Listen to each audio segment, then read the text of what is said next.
नमस्कार। प्रारब्ध पर आप सभी का स्वागत। मैं अमीश। चैनल आपने सब्सक्राइब किया है, वीडियोस को आप लाइक करते हैं, शेयर करते हैं, बहुत बहुत धन्यवाद। बेल आइकन जरूर दबा लीजिए ताकि किसी भी अपलोड की सूचना सीधे आपको मिले। आज हमारे साथ हैं the coffee with Sumit Jain से सुमित जैन जी। सुमित जी, बहुत बहुत स्वागत। नमस्कार प्रभु। नमस्कार, जय सिया राम। जय जय सिया राम। सुमित जी, इस देश में तीसरी बार चुनी हुई सरकार है और वो भी पंडित स्वर्गीय जवाहरलाल नेहरू। हालांकि कई हमारे दर्शक अभी पंडित मैंने बोल दिया तो नीचे लिखेंगे। उनका रिकॉर्ड तोड़ सरकार है, लेकिन यही वो सरकार है जो 2014 में आने के बाद 2015 से ही अवार्ड वापसी, उसके बाद सीए, एनआरसी, शाहीन बाग, किसान आंदोलन, ऐसे तमाम जो प्रदर्शन है वो भी देखा, लेकिन सारे प्रदर्शन अब तक असफल रहे हैं। अब एक नया प्रयोग भारत में कॉकरोच चल रहा है और सवाल ये उठता है कि वो कॉकरोच प्रदर्शन जिसके लिए आप सोचें कि 17 तारीख को ही यूएस एम्बेसी ने एडवाइजरी अपने लोगों के लिए जारी कर दी कि 20 और 21 तारीख को नई दिल्ली यानी भारत के उन इलाकों में आपको नहीं जाना है। 17 तारीख को ही कैसे पता था यूएस एम्बेसी को? यानी ये फॉरेन इन्वॉल्वमेंट दिखाता है। तो चलिए, शुरुआत हो गई है यूएस से और उसी के साथ साथ जिस सीजेपी प्रदर्शन को जमाते इस्लामी बांग्लादेश से बाकायदे चिट्ठी लिख के ये सपोर्ट आता है। ये लीजिए साहब दूसरा कनेक्शन। और तीसरा कनेक्शन भी दिखा देता हूं। ये 2 कौड़ी का पन्नू जो वीडियो बना के तरह तरह की धमकियां देता है, यह भी सीजेपी प्रोटेस्ट में कह रहा है कि साहब मेरी वो जो लड़का है उससे बात हुई है और मिलियंस की बात कर रहा है, ये हमेशा करता है। यानी ये 3 विदेशी सपोर्ट दिख गया। अब चाइना की धरती पे हैं, चीन चचा इतने आराम से बैठे तो हो नहीं सकते हैं। आखिर ये जो प्रदर्शन चल रहा है, इसको भारत में कहीं से कोई सपोर्ट नहीं मिल रहा। यहाँ नारे चल रहे हैं, लठ बजाओ मोदी जी, हम तुम्हारे साथ हैं, लेकिन बाहर से इतना भर भर के support, including Rahul Gandhi and all. कैसे देखते हैं आप चाइना की धरती पर बैठ के? और क्या इसमें कुछ चाइनीज कनेक्शन भी आपको नजर आता है? क्योंकि राहुल और सोनम वांगचुक ये दोनों जब आते हैं तो चाइना अपने आप फ्रेम में आ जाता है। जी सर, पहली बात यह है कि ये आपने बिल्कुल सही कहा, इसमें फॉरेन कनेक्शन है, ये सबको पता है। लेकिन आपको जियो पॉलिटिक्स के अंदर जो न्यूज है वो तो नॉइस है, उसके ऊपर फोकस नहीं करना। आपको देखना क्यूज जो आसपास एक न्यूज के ऊपर आते हैं। मैं हमेशा आपके मंच के ऊपर आके बोलता हूँ, प्लीज कनेक्ट द डॉट्स। अब डॉट्स शुरू करते हैं कि ये पूरा का पूरा जो मामला है वो शुरू हुआ कहां पर। वो शुरू हुआ हमारे चीफ जस्टिस की तरफ से एक कॉकरोच वर्ड को यूज करना। आप देखिए, वो जिस बंदे ने कॉकरोच वर्ड यूज किया उसके अगेंस्ट एक भी मुहिम नहीं है। और आज देखिए पूरा सर्कल घूमकर ये कॉकरोच, उसी कॉकरोच जिसने बनाए थे उसके पास पहुंच गए अपनी पेटिशन लेकर, और चीफ जस्टिस बोलते हैं मेरे पास टाइम नहीं है आपकी पेटिशन को सुनने का या वीडियोस को देखने का। ये वही कोर्ट्स हैं भारत के जिन्होंने कॉकरोचों को पैदा किया, और आज उनकी बात को सुनने के लिए टाइम नहीं है। लेकिन जब केजरीवाल का केस आता है तो 5 दिन के लिए पूरी कोर्ट्स को बंद कर पहले दिन ही जजमेंट को रिजर्व कर दिया जाता है दूसरे पक्ष की बात सुने बिना, और बाद में 5 दिन के बाद बेल दे दी जाती है, जो कि बेल मांगी नहीं थी। और जज साहब कहते हैं मुझे जो ठीक लगा मैंने वो कर दिया। 5 दिन के लिए आपने 8-8 घंटे करी, तब आपके पास टाइम था क्योंकि केजरीवाल का केस था। केजरीवाल कौन है? डीप स्टेट का आदमी है, ये हम सबको मालूम है। उसका केस लड़ने के लिए इनके पास टाइम था। तो आप समझ लीजिए कि ये कड़ियां जहां से शुरू हुई हैं वहीं पर वापस पहुंच गई, और हमारे जज साहब के पास वीडियो देखने का टाइम नहीं है। तो ये आपको समझाता है कि कहीं ना कहीं बाहर से जो डायरेक्शन है उसके हिसाब से काम हो रहा है। दूसरा क्यू मैं आपको और देता हूं जो चौंका देगा आपको। वो ये है, आपने कल दृश्य देखा, कल या परसों को राहुल गांधी वो पहुंचते हैं प्रधानमंत्री के घर के बाहर, दरवाजे को ब्लॉक किया जाता है। सारा मीडिया बोल रहा है कि राहुल गांधी ने तो मंच को टेक ओवर कर लिया। जो कॉकरोच जनता पार्टी का जो पूरा प्रदर्शन था, ऑपोजिशन उनके साथ ही, राहुल गांधी ने जो है पूरी गेम अपने कब्जे में कर ली। नहीं साहब, वो प्लान कुछ और था। मोदी जी को पहले पार्लियामेंट से बाहर निकाला गया क्योंकि उन्हें मालूम था कि पार्लियामेंट के ऊपर चढ़ाई करने की पूरी मुहिम के अंदर है। मोदी जी को पार्लियामेंट से निकालकर उनके घर में लेके जाया गया। वहां पर एसपीजी को खड़ा किया गया, शूट एट साउट की साइड के ऑर्डर्स थे। और राहुल गांधी क्या बोलता है? राहुल गांधी ने अपनी पूरी पार्टी को लेकर उनके दरवाजे को, जहां से मोदी जी बाहर निकल सकते थे, उसको ब्लॉक किया गया। क्या आपको नहीं दिखता उसके बाद इमीडिएटली क्या हुआ था? आपको निहंग दिखते हैं तलवार आते हुए, आपको जिहादी दिखते हैं वो पेट्रोल बम्स लेकर आते हुए। वो सारे इनकी आड़ के पीछे आ रहे थे। ये प्लान बिल्कुल क्लियर था। मोदी जी को वैसे ही खत्म करना है, क्योंकि वैसे मोदी को खत्म नहीं कर सकते। इसी तरीके से ये खत्म कर सकते थे। रास्ते को ब्लॉक किया गया उनके बाहर निकलने का, रास्ता ब्लॉक जानबूझ के किया गया। ये सारी चीजें बताती हैं कोई है जो पीछे से डायरेक्शन दे रहा है राहुल गांधी को, और उसने वही काम किया। ये है पहला क्यू। दूसरा क्यू और देता हूं। आपने वैसे ही बोला कि चाइना आराम से बैठ जाएगा, ऐसा हो नहीं सकता। अब मैं बताता हूं आपको चाइना ने क्या किया है। मैंने पिछले हफ्ते एक वीडियो बनाया था कि चाइना जो है, जब से आपने बिम्स्टेक के अंदर अजीत डोभाल ने आपकी जो सारी 7 कंट्रीज हैं जो भारत के साथ लगती हैं, इनको एक्टिवेट किया। उनको बता दिया कि हमें मिलकर जो बाहर की ताकतें हैं, जो हमारे यहाँ पर गवर्नमेंट्स को गिरवाने की कोशिश करती हैं, हमारे यहाँ दंगे करवाती हैं, या नेवी भेजती हैं, अपने ड्रोन्स भेजती हैं, सबमरीन्स भेजती हैं, हमें मिलकर एक दूसरे को इंफॉर्मेशन देनी चाहिए ताकि हम जॉइंटली लड़ सके। कौन सी कंट्री है जो आपके कंट्री में ड्रोन्स भेजती है, सबमरीन्स भेजती है और सर्वेलेंस के वॉरशिप्स भेजती है? वो एक ही कंट्री है, वो है चाइना। तो बिम्स्टेक में अजीत वाजी बोलते हैं आइए मिलकर इस ताकतों से लड़ें। चाइना का नाम नहीं लिया। और मैंने तभी बोल दिया था कि जैसे ही आपने चाइना को अटैक किया है, अब चाइना आपको अटैक करेगा, आपके आसपास की जो कंट्रीज है उसको अपने पाले में लेगा। उसने करना शुरू कर दिया। अब उसका बताता हूं 2 चीजें जो चाइना ने करी हैं। सबसे पहला काम किया उन्होंने, बांग्लादेश को अपने पाले में कर लिया। कैसे? उन्होंने बांग्लादेश को मालूम है कि बांग्लादेश भिखारी है, उसके पास पैसे नहीं है, उसको पैसे देंगे तो मुसलमान कंट्रियों के सामने, आपको मालूम है मुसलमान पैसे के सामने ही नाचता है, उसको अल्लाह बल्ला से कोई लेना देना नहीं है। अब हुआ क्या?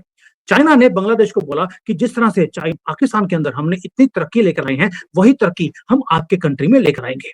हम चाइना से म्यांमार, म्यांमार से बांग्लादेश में एक ट्रेड रूट हम खोलने वाले हैं। सी पैक 3 अब बांग्लादेश में आने वाला है। बांग्लादेश वाले इमीडिएटली उनको पैरों में लेटने लग गए, क्योंकि आपको मैंने पहले बोला कि मुसलमान की जान पैसे में होती है। इमीडिएटली जो इनका प्रधानमंत्री है सो कॉल्ड, वो जाता है चीन के दौरे पर और वहां पर एग्रीमेंट्स ये पूरे सीपैक के वो करके आता है। दूसरा, उसके बाद उसका ट्रिप था मोदी जी को मिलने का न्यू दिल्ली में पिछले 3 दिन पहले, उसको कैंसिल कर दिया गया आखिरी मोमेंट पर, ये बोलकर कि ये ट्रस्ट फैक्टर बड़ा कम है। मैंने बेल जो बोला था कि चाइना आपके नेबरिंग कंट्री को अपने पाले में करेगा, उसने करना शुरू कर दिया। ये है क्यू नंबर 1 जो चाइना कर रहा है। जो आप दिल्ली में देख रहे हैं कि यहाँ पे दंगे हो रहे हैं, वो तो सिर्फ स्मोक स्क्रीन है।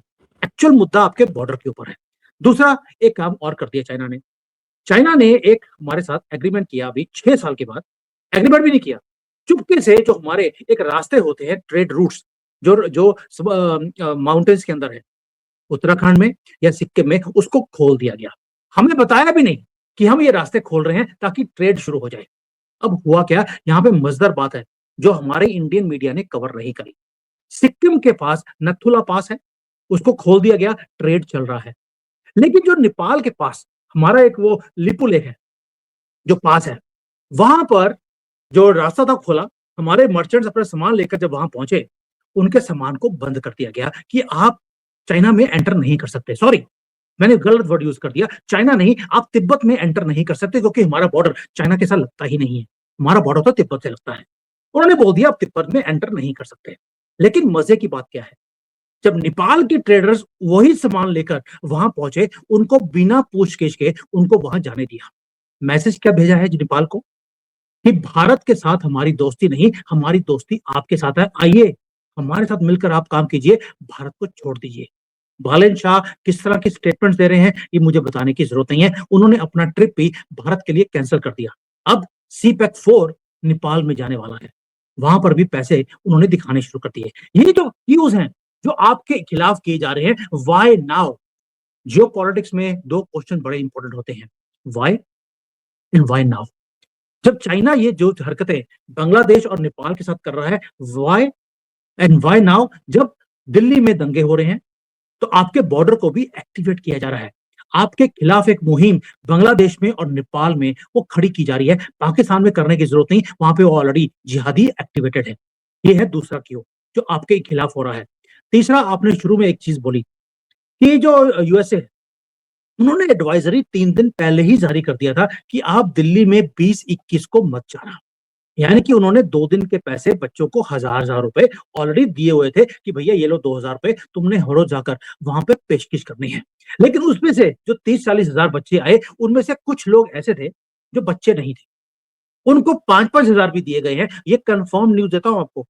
कितने पैसे दिए, किसने दिए, सारी इंफॉर्मेशन मेरे पास है कि 5-5 हजार दिए गए हैं कि तुमने पत्थरबाजी करनी है, वहां पर आग लगानी है, इस चीजों के पैसे दिए गए।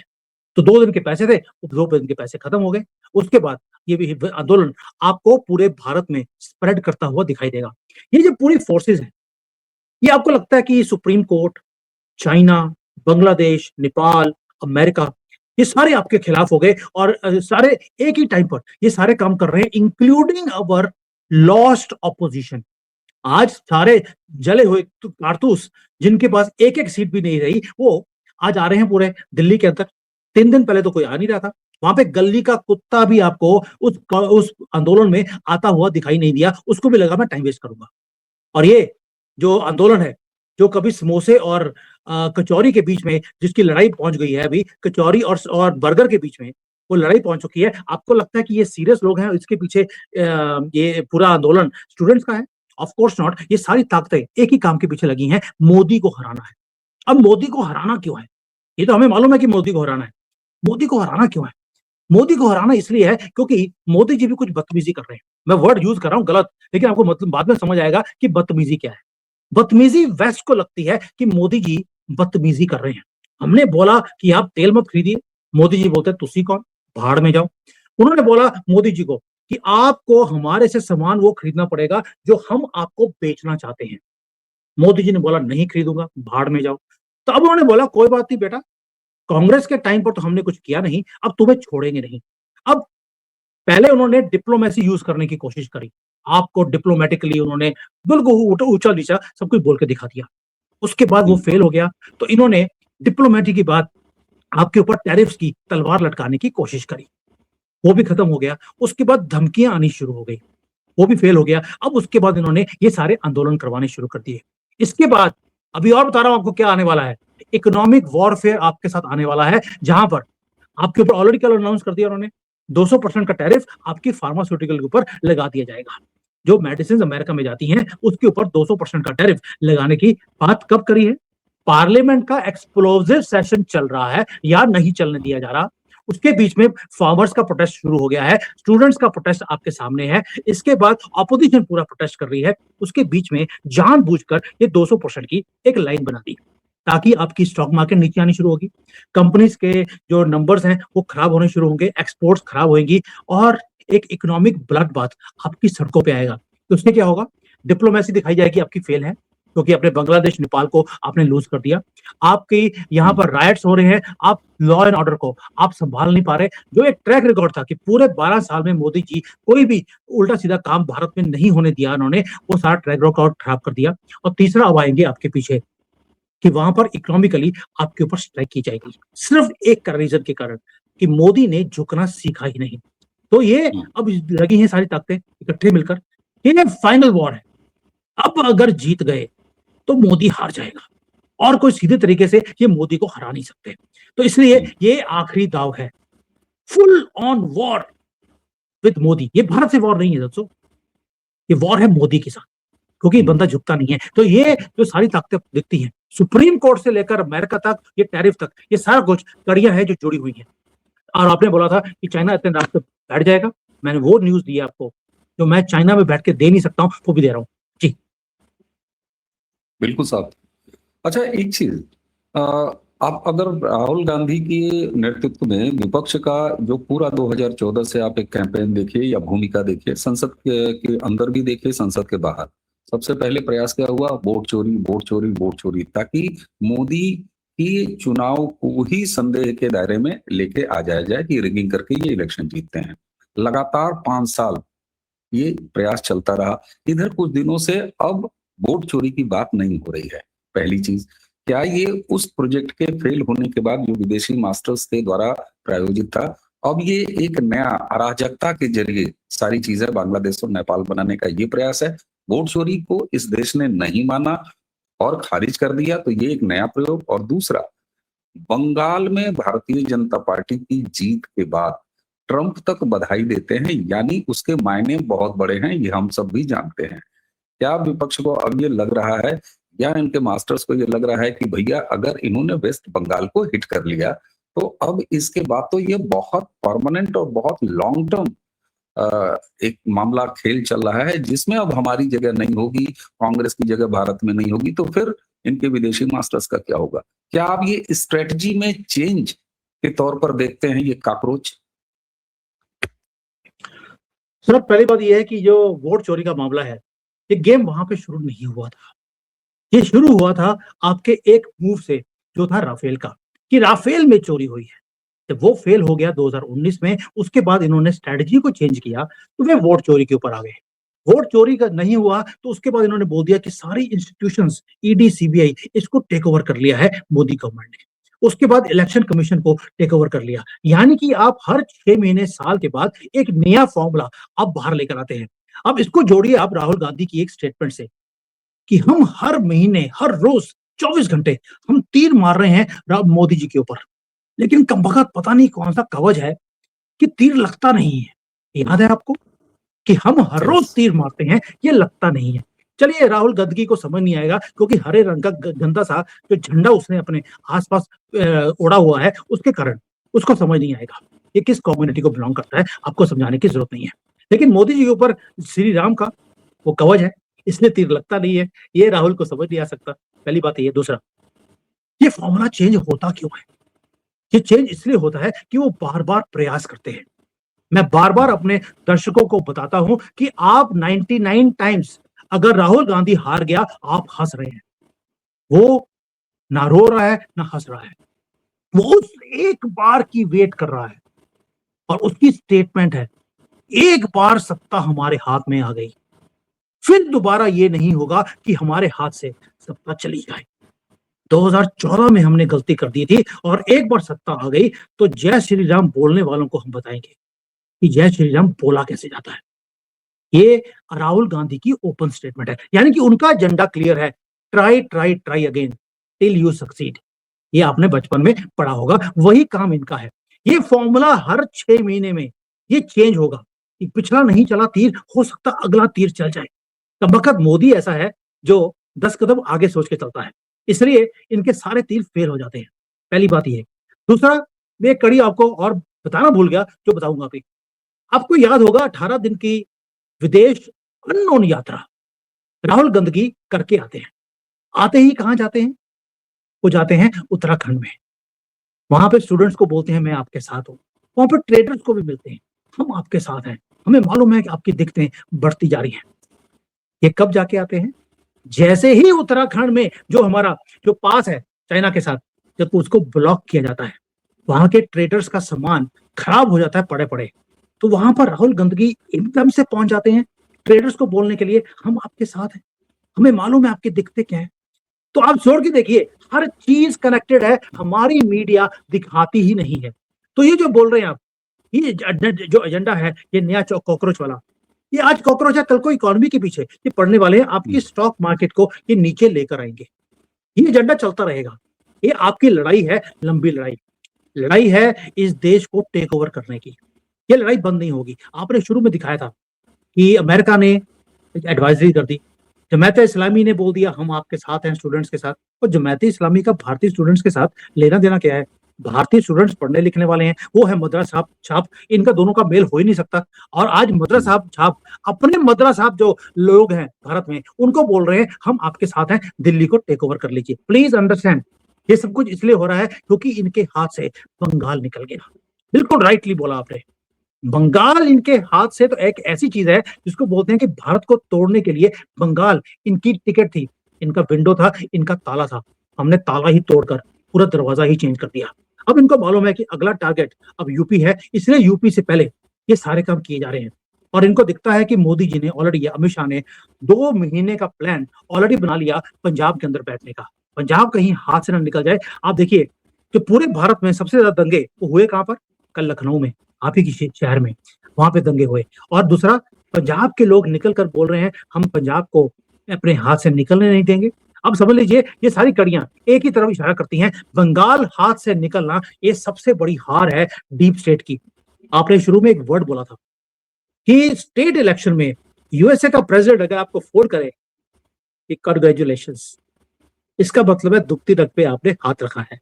तो ये अब अगली दुखती रग है, कहीं योगी कहीं सीएम दोबारा ना बन जाए, क्योंकि योगी सीएम बनना, आगे जाके पीएम बनना, और योगी क्या हाल कर रहे हैं इन सभी का, ये आपके सामने है। तो ये लंबी लड़ाई, ये लड़ाई आपको लड़नी पड़ेगी। आज की लड़ाई कॉकरोचों की इतनी इंपॉर्टेंट नहीं है, ये तो कारतूस है जो ऑलरेडी खत्म हो चुके हैं। अभी कारतूस मैं इसलिए बोल रहा हूँ, जो आज कचौरी और बर्गर्स के ऊपर एक दूसरे से लड़ाई कर रहे हो, तो वो कितना लंबा चलेंगे वो मुझे बताने की जरूरत नहीं है। और 2 दिन के पैसे थे जो अमेरिका ने पहले बता दिया कि मैंने 20 और 21 के पैसे दिए थे, 22 का अपने आप देख लेना। तो ये कारतूस खत्म हो चुके हैं। अब ये जो लड़ाई है, नई लड़ाई दोबारा से आएगी। अब ये पंजाब को एक्टिवेट करेंगे, ताकि वहां पे जो सरदार हैं, जो सरदार कभी ये लड़ाई नहीं करते, जो वहां पे खालिस्तानी हैं उनको तलवारें देकर आपके ऊपर भेजा जाएगा, ताकि वो तलवारें चलाएं, आप उसके ऊपर डंडे मारेंगे और उसको दिखाया जाएगा पूरी दुनिया में। और पन्नू जैसे लोग फिर चंदा इकट्ठा करेंगे पूरी दुनिया में कि यार मेरी जुड्डी उतार दी, इसमें इन्होंने आग लगा दी, प्लीज जुड्डी को बांधने के लिए, मुझे पग डालने के लिए मुझे पैसे दे दीजिए। वो यही काम करेगा। और कॉकरोच भी आज आगे जाकर यही पैसे इकट्ठे करेंगे दुनिया से, और इनके पास कोई और चारा नहीं है। सो जो लड़ाई है ये आती रहेगी, आपको लड़ाई लड़नी पड़ेगी। सनातन 1000 साल से लड़ाई लड़ता रहा, अभी सनातन इकट्ठा हो रहा है। बंगाल में हमने देख दिया कि पूरा हिंदू सनातन जो है पूरा इकट्ठा हो गया। ये सनातन को इकट्ठा रहने नहीं देना चाहते। ये लड़ाई सनातन की है, ये लड़नी पड़ेगी। 1000 साल से लड़ रहे हैं, आगे भी लड़ते रहेंगे जी। बिल्कुल सुमित जी, जिस तरीके से आपने इसके जियो पॉलिटिकल इन्वॉल्वमेंट से लेके और भारत के अंदर उत्तर प्रदेश और बंगाल विजय के बाद यूपी और उसके बाद पंजाब, निश्चित तौर पर पंजाब में भी वो मसाले मौजूद हैं जिसको कि नेगेटिव फ्लेम से भड़काया जा सकता है। तो हमें उत्तर प्रदेश में तो कम चांसेस हैं, क्योंकि यहाँ तो बाबा हैं, बहुत कायदे से लठ बजा रहे हैं। लेकिन उसी के साथ साथ आप देखिए कि भारत में समाज इस तरह के नकारात्मक चीजों को बिल्कुल ध्यान नहीं दे रहा, उसमें कोई पार्टिसिपेशन नहीं है। नीट के बच्चों के नाम पर दर्शकों ये पूरा तमाशा खड़ा हुआ, लेकिन नीट के बच्चे क्या अपना दोबारा एग्जाम होने के बाद वो अपना सेलिब्रेशन कर रहे हैं, अपने एडमिशन की तैयारी कर रहे हैं, घरों में मिठाइयां बांट रहे हैं, और जनता अब सड़कों पर उतरने लगी है सुमित जी। और यहाँ अब मेरे पास कम से कम आधा दर्जन वीडियो हैं जिसमें से आवाज आ रही है, मोदी जी तुम लठ बजाओ हम तुम्हारे साथ हैं।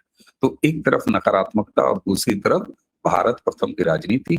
सुमित जी, आपने जिस तरीके से इस सारी चीजों को बहुत सरलता से, आपका एक विशेष अंदाज है, हमारे दर्शक जानते हैं और प्रतीक्षा करते हैं आपकी, इसके लिए आपको बहुत बहुत धन्यवाद। दर्शकों, हमें उम्मीद है कि सुमित जी के साथ आज ये बातचीत आपको कुछ एक्सक्लूसिव देगी, और यही होता है जब हम सुमित जी के साथ बात करते हैं। तो इसी के साथ आज की ये चर्चा अब यहाँ समाप्त करेंगे। मुझे यानी अमनीश और सुमित जी दोनों को आज्ञा दीजिए। और हाँ, जाने से पहले अगर सब्सक्राइब नहीं किया है चैनल को तो कर लीजिए, बेल आइकन जरूर दबाइए ताकि सुमित जी जब अगली बार आए तो आपको सीधे नोटिफिकेशन मिले। शेयर और लाइक भी करिए। सुमित जी, एक बार फिर धन्यवाद। नमस्कार दर्शकों, जय जय श्री राम। जय जय सिया राम।